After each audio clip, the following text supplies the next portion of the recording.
we'll just have a conversation. I might look at this to like reference questions. Yeah. It'll be pretty casual. Read completely off a script, or I'm gonna judge you. Because I don't know how to converse with you. Yeah, no, we've never had a conversation a day in our lives. We met when we were like 12. Yeah, we'll get into.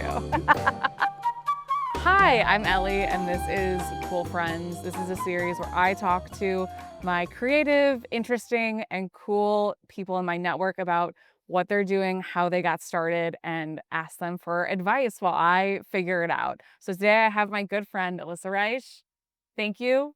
Hi. You are a chef, a cook, a pastry chef. Yeah. A woman of many talents in the kitchen. Thank you. And you've worked for places such as Playa Provisions, Girl on the Go. Where else? Where else have I worked? I worked at Mozza for a little bit here in this city. In my younger years, I did a lot of work at the Walt Disney World Resort. I worked in a few hotels there, just a bunch of little restaurants in between. Currently, I'm working in a Jewish deli in Highland Park, Bell's Bagels. Well, I guess Bell's Deli. Done a lot of little things. Shout out to the latkes at Bell's Bagels. Yeah, shout out to those latkes. They're not my recipe, but they are good. They're life-changing.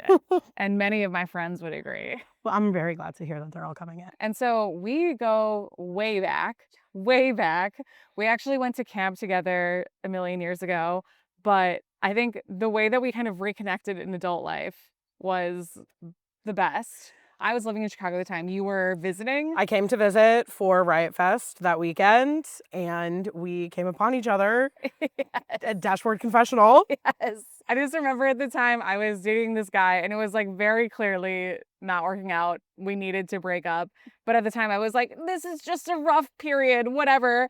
And I remember just being like so sad and miserable at this concert, and then like turning my head slightly and just seeing you through the crowd, and it just felt like a beacon of light. I was like standing maybe like 2 people behind you because I was talking to my friend Sarah, and I was like, Sarah, I think that's my friend Ellie. And she was like, say hi. And I was like, but what if it's not her? And she was like, okay, then it's not. And I was like, but I think it is. And then and I haven't seen you in like 10 years. Yeah. Maybe not that long, but we had been doing the thing like, we should hang out, yeah, hang out. And then we finally did. And then we finally did.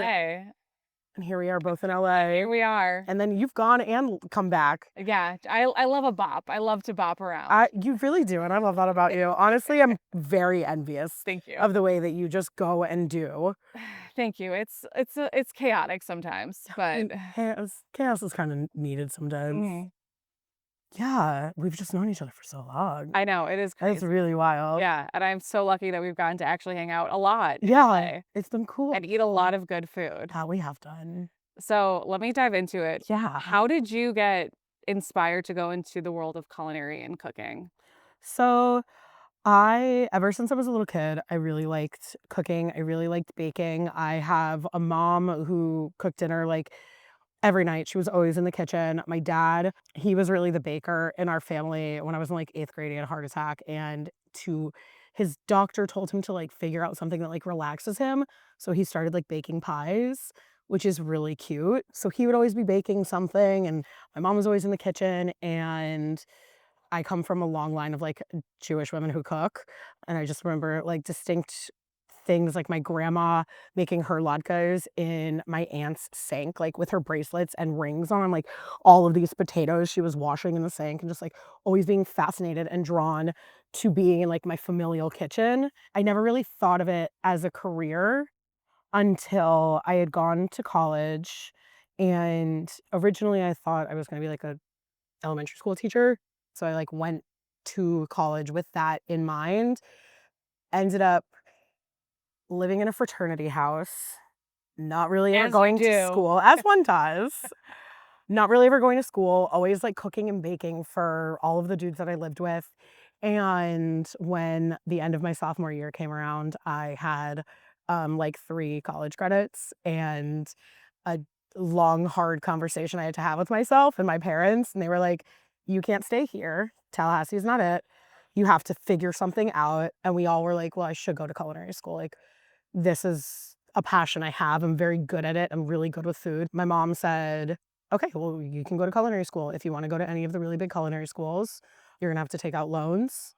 You're going to have to figure that out. Or like, there's a school in Orlando that like your Florida prepaid will cover, and we can figure that out and that'll be the easy peasy way to go. And so I chose to do that, moved to Orlando, started going to school for baking and pastry, which was never my initial. It was never like, let me go to school to be a pastry chef, but I had figured pastry was a harder thing to learn than cooking. Anybody who might be a cook who may listen to this, just, they know that. It's a little more technical. So I decided to go to pastry school and just like fell in love. It was the first time I ever went to school and like flourished working with my hands and just being able to create and like make food has been the thing I've been best at my entire life. And like finally I'm like in a setting where like I'm getting graded on doing this. Cool. I can't write a paper to save my life, but like I can bake bread and cookies and like take nothing and like make something. And it was like the first time I really like, truly was like, oh my God, I have like a purpose. And that's what really got me into it. And then from there, I ended up getting an internship because I was in school in Orlando with Disney. And I worked their food and wine festival for a couple of months and then like got into a real kitchen in one of the hotels and just like really started working. And then here I am like 15 years later. So Yeah. cool. What is it like to, be in traditional educational institutions where you don't really feel seen or like you're really clicking, and then to go someplace where you're like, "Oh my God, I am appreciated. I am good at this. I am excelling." It was, I can't explain the feeling truly because like I've got terrible ADHD. So like school is like not it for me. I don't want you to like tell me what to do because I'm not going to do it. But then to go into an environment where they were like, okay, you don't have to write a paper, but like here's some things, put them together and make something. It just, it was like I came alive. I don't, it was so strange to like finally like I guess in a school setting go from like never having good grades to like having being the top in my class at certain things. It was like a really wild experience. I haven't thought about that in a long time. How do you think creativity comes into play while you're cooking? I start and like I'll start with like a little small idea. Okay, let's say I'm cooking dinner for myself and I'm like, I'm just gonna make rice and beans. Everyone around me, anyone who knows me will know like if I say I'm making rice and beans, they know it's not just like gonna be beans and rice in a pot. Like there is layers and layers, and I'm pulling every spice and all of my anything out of my refrigerator and whatever vegetables I have, like everything is going in, and I'm just at in the moment, just throwing things in pots. Just like it's like it falls out of me. Oh, So when you're in a kitchen and you're developing a new recipe or a dessert or something like that, what is the process of creation from like idea to final piece on the menu? the process for me, which is very different, all cooks, all chefs, we all do things very differently. A lot of times for myself, when I'm creating, I will start off with the very like bare bones basic of an idea. For example, if I'm gonna make like a cinnamon roll, I'm gonna take just the most basic concept of a cinnamon roll, go with that, start that off. Then I'm gonna figure out, okay, is this dough the exact way that I want it? Is this the flavor that I want? So I've got cinnamon and frosting. How can I take these two things and change them, make them a little bit different? What type of spice am I gonna add to this cinnamon sugar blend? What do I even want that still in there? Am I gonna completely change the flavor? Am I gonna make it just like a blueberry compote instead? Am I gonna go, I just will pull other concepts into something that's like really, really basic and just start kind of adjusting from there. I will work on one thing 10,000 times before it gets to like what the final product is, but I never truly know where I'm going. Mhm. I think that is like really chaotic and hectic and like to work with other people sometimes like under me, it's a little frustrating because I'm like, "No, I have an idea for something, like, don't worry about it, I will figure it out," and I'm like, "We'll get you'll understand once it's, like, done." My creative process, I think, is just a really, really chaotic because I never have a plan for anything. Yeah, a lot of trial and error. Yeah, there's a lot of trial and error. It kind of what you're saying kind of reminds me of Virgil Abloh, how he would say it's about like taking something and changing it 10%. Just a little bit each time until you get exactly what it is that you didn't know you were looking for, but like when you hit it, it's right. And that is my process. I don't ever really know where it is that I'm going, but I always get there. I love that. How do you know when something's right or finished? When it comes to like food, if I have a habit of like I will cook and I will bake and I will make lavish things and I will be creating recipes and then I will not want to eat it at all. Even in a little bit, I will force it upon everyone else. I'm always tasting, always making sure, but if there is something that I make and I'm like, "Oh wait, no, I want to eat this," that is how I know that that's really it. And like I'll make huge, like, coursed out dinners for friends and family and stuff. I'll spend an entire day cooking. We'll all go to sit down to eat, and I'm like, "No, you guys eat. Like, I don't want any of this. Please." But if something's, like, really good, I'm, like, picking at it. My brother and my sister will be like, "Uh-huh, you do like that. This is really good." It reminds me of the tuna salad recipe you shared with me a couple weeks ago. You're like, I've been eating this every day. Listen, the tuna bean salad, that is, that's my mom. She put that on me, and I have put it on every single person who will listen to me. Have you made it? No, not yet. No, you should. Sorry. True confession, I haven't yet. You absolutely should because it's very yummy. What is your favorite part about working in a kitchen? There's a lot of different aspects. The chaos. Kitchens are really hectic, really chaotic. You could be in the middle of a dinner rush and hustle and bustle. A million things are going on. People are screaming at each other, but everybody's just like having the silliest little time. And at the end of the day, like it's literally not that serious because it's just food and like what's the worst that can happen? Someone might cut their finger off, like, well, I'm not, like, trying to save lives. I have always felt that working in restaurants and working in kitchens feels like being at camp. Because Really? yes, because it's like I mean, at this stage, like, we're adults, I'm a fully grown person, but it's like a bunch of people who are not taking their job like, we take our job seriously, but, like, we're not sitting at desks, like, HR is not really on our backs on things, like, we're all just having silly, goofy times, and whoever is watching us, it's like having, like, counselors watch you, and you're just, like, a bunch of rambunctious, like, campers, and, like, Yeah. it's always felt very much so, like, camp energy in every restaurant I've ever worked. Like, it doesn't feel like There's school, it doesn't feel like school, and, like, it is work, but, like, it feels very campy. there's time for arts and crafts There's always time for arts and and crafts and tie-dye. snacks, for Yes. sure. For sure. And at the end of the day, everyone is sitting outside in the cool air smoking a cigarette.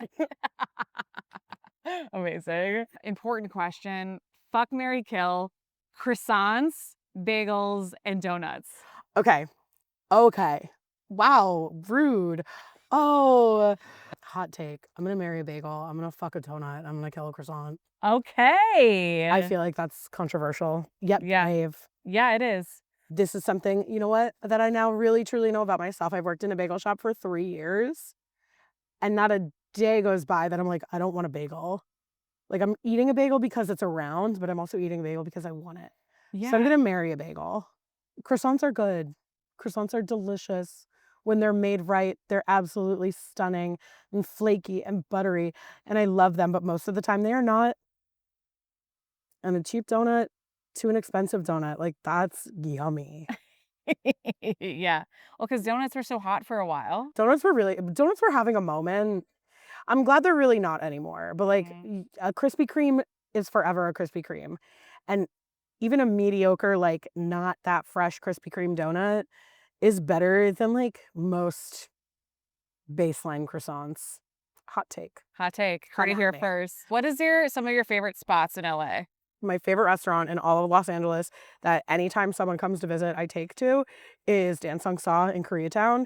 It is super fun. It is like Korean bar food. The vibe in there is really, really cool. It's like all old and wood, and you can write all over the walls. And the food is just like incredible. They have the best chicken wings, and I will fight anybody who says differently. Dunsmore and Glassell Park, that's gonna be my favorite like restaurant. The food is fantastic. The chefs there just, like, know what they're doing. I have eaten there time and time again, and, like, It is just good. Sandwiches are something that I'm, like, very, very big into. Johnny's West Adams on Adams and Crenshaw, that place slaps so hard. Their pastrami sandwich, and I work in a deli, don't tell anybody. Their pastrami sandwich is one of the best things I've ever eaten in my entire life, and it's consistent anytime I've ever gone back. It has been so good. That's a good list. This is There's so many there's options. so many options. Yeah. Where did we go recently? Oh, Rafi's. Rafi's is great. Rafi's is a good place. It's good for lunch. It's good for dinner. It's a great place to like take your parents when they come into town if your parents don't live here. There's so many restaurants. There's so many restaurants in this city, and it's such like a vibrant thing to get to experience. Angel's Tijuana, 10 out of 10, best tacos in this city. Their al pastor is absolutely insane. You have to go and eat it. The baked potato, it's like you don't even have to eat the baked potato, but like it's a wild experience. There's a bunch of different locations. There's one on like the Silver Lake Echo Lake cusp. There's one in on Eagle Rock, kind of Highland Parky. There's a bunch. They are 10 out of 10. That being said, Mariscos Jalisco's also fantastic tacos. They've got the like fried shrimp situation. I never remember what the name of that actually is, so please don't come for me. But theirs are top tier. This is an important question. Okay. Why, in your opinion, do men hate shared plates? I don't think men wanna share anything. I think they just, like, want their own thing. They don't want something, like, little. Maybe I'll use my dad as an example for this. My dad is, like, really big into, "I don't want little food. I'll pay whatever for anything, but I don't want it to be little." And I'm like, "Okay, so you don't want, like, fancy food?" He's like, "No, I'll eat fancy food, but I don't want it to be little." And I think maybe that's the thing. Mm. Scarcity mindset. Yeah. I don't wanna have to share this thing with another person. It's very like caveman That mentality. feels weird. So many of my friends are all restaurant industry, so we're, like, exclusively sharing when we go out, which is the way that food is meant to be eaten. And that's important. Unless you're going out for a steak dinner, share your food. Food is love. Sharing food is love. The way that I show people I care most for them is to, like, cook for them. Mhm. If I've baked you a cookie, you are special. You talked about not really finding your flow until getting into culinary school. So, what advice would you have for the younger version of yourself? The younger version of myself, don't be scared. Everything will be okay. Do the things that you think are gonna be hard. Shy away from it because at the end of the day, none of it was really that hard, and you're gonna really find who you are by just doing it. Some advice that my mom gave me when I was really young, circling back to camp, was, and I've carried this my entire life, not just in the terms she meant it, but I was really scared the first summer I was, like, going away to sleepaway camp, and she said, "If you don't like it, you can always go home. Like, you never have to do it again. Just try it, and if you like it, you'll continue doing it. If you don't have to anymore. You just have to try. You just have to push yourself to, like, try something." I think that's such good advice when making decisions to take the pressure off. Like you're not. Yes, you're making a decision, but it's not forever. Yeah, and, like, truly, no decision in my life I've ever really had to make has been, like, a life or death situation, fortunately for me, and so I feel like it's just just do it. If you're scared, just do it. The worst thing that can happen is that, like, maybe you live in discomfort for a little bit. Maybe you, like, don't like it and you have to pivot, but even if you go into doing something and you like it, you might have to pivot. I Before I was at the job that I'm currently at, I had been given my dream job. It was handed to me on a silver platter, and I spent an entire year hating my life so deeply. I resented my job, I resented my career, I didn't wanna do anything anymore. I felt the creative turn off because I was like, "Oh, well, I feel like I have this thing and I can do anything I want." I was given complete creative control, but I was given no guidance within that, and it completely shut me down. And then once I left there and I was given a little more, not freedom, but like a little more structure, it's like I came to life again. So it's just you never know. I think that's really important too, because sometimes as creatives, we're like, we want complete creative control. Mhm. We want to do whatever we want to do. But I personally think creativity needs some sort of box. Not I it's not agree. constricting, but it just enough of a boundary to say, this is the playground you play in, and now what can you do? So often I feel that creatives have, not necessarily that we're all neurodivergent, but like our brains work creatively. They work differently than if someone who can sit and look at numbers all day, someone who can sit and read text all day, or the way that a lawyer's brain works. Like something, we're we're firing on different cylinders in our brains, and to be completely free of structure can sometimes just shut you down, give you writer's block, give you not make you not want to do the thing that you've so desperately wanted to do, because now the limits are endless, but it's like, where do we start? Where do we go? Is this any good? How will I know when it's completed? How will I know what path I'm on? And I feel like that's something that we all really struggle with. And like, yeah, sometimes boxes are okay. Sometimes you don't have to color outside the lines. Sometimes you can like be within them, and it is more helpful than having the ability to like do whatever, Mhm. at least for myself. Can you speak to what it's like to get your dream job and be like, "Wait, this actually isn't it?" It feels terrible to say the least. At first, it's like, oh my God, this is amazing. Oh my God, all of these years, everything I've ever done has all been for this moment that I'm experiencing right now. And then for me, at least, it was like you open up a brand new toy and it's so shiny and cool and all of these things.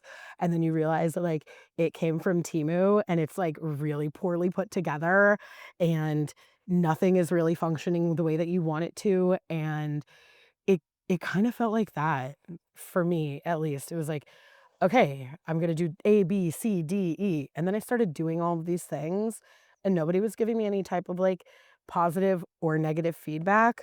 I was just like running myself in circles for what I had no idea. And I thought I was making incredible food, and I thought that I was like doing all these really cool things and cool dishes, but then like the restaurant that I was in, like dessert didn't really sell like that. It wasn't really what people were pushing, so it wasn't like the numbers weren't coming back to me the way that I wanted them to, and slowly it was like the light behind my eyes was just like dimming, and everybody around me was like, "You okay, girl?" And I was like, "No, no, but I Actually, have to no. put in one whole." I quit on to the day 1 year.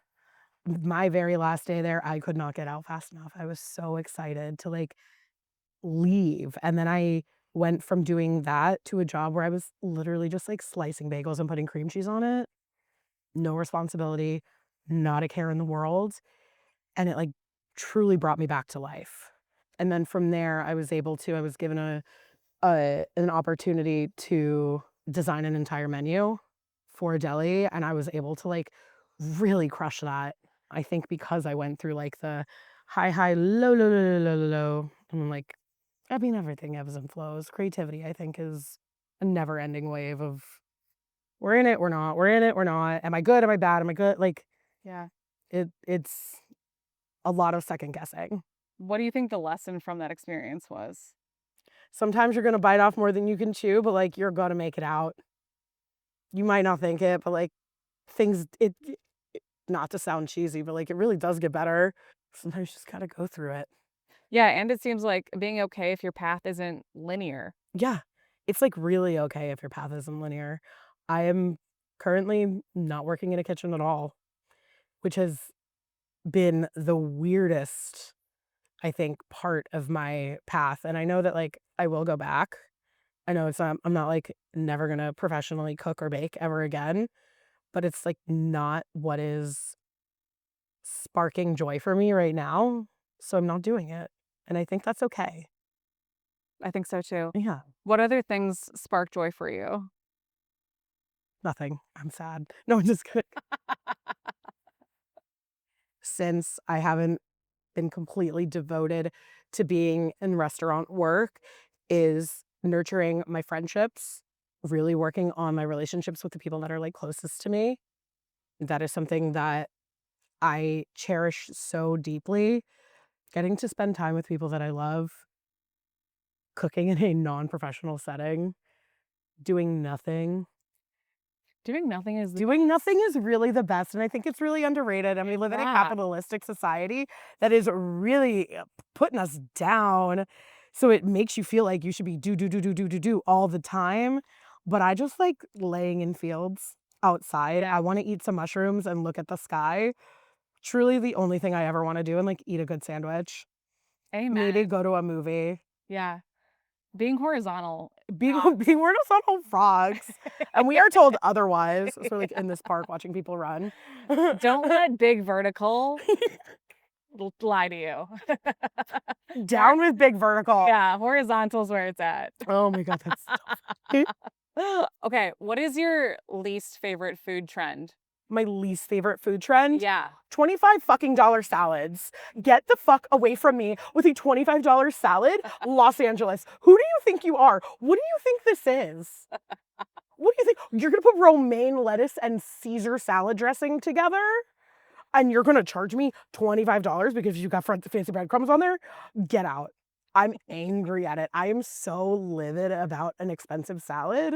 I mean that so deeply. I know From you the do. depths of my core. I can see. I'm feeling very weird about food in general lately. We're in a weird time. We're like in the budding stages of a recession. Everything is too expensive, but like every fucking restaurant feels like it is either a red sauce Italian restaurant or like concepts that like I just don't care about anymore. And I don't want to go out and spend my money if on a mediocre meal. If I'm going to go somewhere and spend money, I want it to be really good. And I am down to drop dollar on a good meal, but if I'm spending $120 a person, it better not be mediocre. Also, I'm not gonna name names, but not that long ago, I went out for literally a shawarma dinner, and it cost like $120 a person, and we each had there were 4 people, we each had 1 glass of wine. I'm sorry, go away. That's mean. That's rude. That is mean. That's mean. I Yeah. don't like it. That is bullying. You are rude, but also restaurants are really struggling and the people who work in them are really struggling. Also So go support local please restaurants. go at restaurants. I have a lot of feelings. I love it. What is your favorite cuisine to make? My favorite cuisine to make? Lean cuisine. No, just Jail. oh my I'm in god. jail for that one. Lock me up. I can't like be a white lady who says like Asian cuisines, but I really thrive with like Korean cooking. I don't know where I got these skills, but I'm just like those flavors are what make most sense in my brain. I also really get down with like Southern soul food. One of the first chefs that I ever worked with, he was this was probably 15 years ago, and he was like 70 years old then. He grew up in like small town in southern Georgia, and when I went to work for him, he like taught me how to make a ton of different stuff, fried chicken, collard green, black eyed peas, like all like soul food, and that is like one of my favorite things to make. I don't know if it's because of the Florida in me. I just Yeah. that really resonates. You never escape being a Florida girl. You truly never do. You truly never do. As I've run so far away from it. But I need my pub subs, always. Yeah. Well, that brings me to another good question. Could you speak to the mentors in your life and how working for some of these like amazing restaurants has shaped your perspective on cooking? The biggest influence I've ever had on any of my cooking and my ability to just like put flavors together without actually thinking about what they're going to taste like definitely comes from the time I spent at Girl on the Goat in Chicago. Shout out Stephanie Izard. The very first time I ever ate there, which was years before I would live in Chicago, I ate this dish. It's called pig face. I don't know if it's still on the menu in Chicago, but it's not on the menu out here. But it was like these like crispy pork cheeks. There's a lot of explanation to it, but essentially crispy pork cheeks, shoestring potatoes, fried really, really crispy, an egg on top, and just a bunch of different sauces. It's a tamarind aioli, a cilantro oil, and a maple gastrique. Wow, I can't believe I still remember that. And I remember eating this dish and going, oh my God, this is like what my brain thinks about when I'm eating these flavors, the way that flavors and textures and all of these things are coming together. And then years later, I moved to Chicago because I wanted to work there. Ended up a girl that I went to culinary school with was working there and it hit me up and was like, hey, do you want to come and stage? And so I did, and I got the job and I ended up being there for almost 4 years.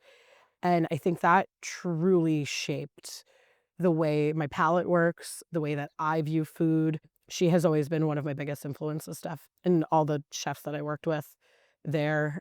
Aaron Tabo was my CDC for the majority of the time that I was in that restaurant. He just taught me so much about like how to be a chef, not the cooking part of things, but all the other things.